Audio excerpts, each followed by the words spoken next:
I'm Josh. And I'm Lisa Canning. And we're from Toronto, Canada. And we're here to talk about anxiety and depression. We have 6 children. We're pregnant with number 7. And we've been married for 10 years. So you do the math of what does that mean in our lives. What do people impacted by mental illness look like? Like all of us.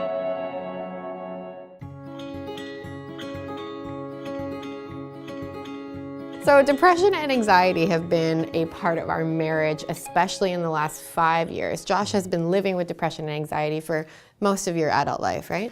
Yeah, I guess so. I mean, I would say that the way that it felt, at least, was it was something that resurfaced. I experienced depression first as a teen, but for a period of, I would say, over 10 years, I thought it was just a thing in the rearview mirror.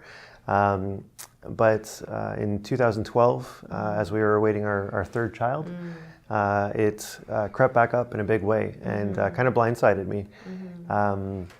I was all of a sudden having feelings of not enjoying work, not enjoying the regular things in life, having a lot of dread of having to get up the next day, and just when I was at work, wanting to be back in bed.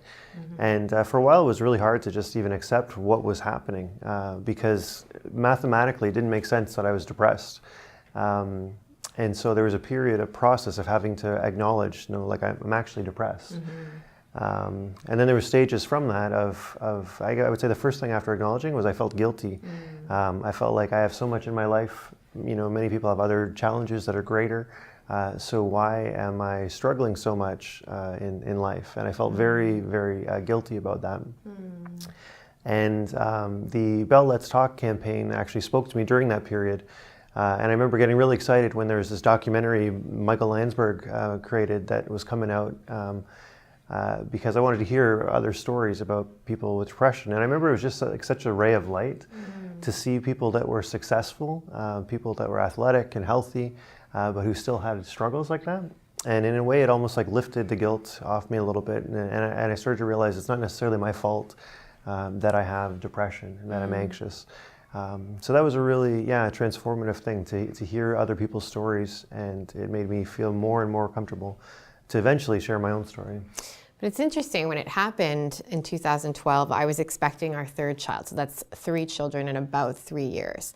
And I remember Josh was unable to get out of bed. And I remember I had 2 kids, like 2 toddlers in diapers, and expecting a newborn. And I just remember thinking, how on earth are we going to survive this? And I didn't understand mental health at all. A part of me was like, can't he just snap out of it? Can't there be a way to just will yourself to feel better? And what I've come to understand of depression and anxiety is it's not a simple thing. You can't just snap your fingers and miraculously your mood changes. So that was probably the biggest learning that I've had in the last 5 years, is that mental health is a health. Like it's a thing that needs to be taken care of, paid attention to, like any other illness or ailment someone might have. It's something that can be managed well, and it's something that can be not managed well. And I would say in the beginning, I didn't understand it, but now I've come to really accept it and love it in a way, to be honest. Like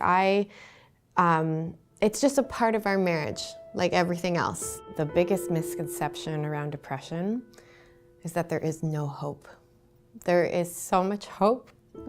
There was a time when I really did not think that we could make it. There were so many times when it just felt so debilitating, and as the spouse, you just want to desperately take it away. You just want to take whatever pain, whatever suffering that your partner has, you just want to take it and bear it and do whatever you need to help your partner be well.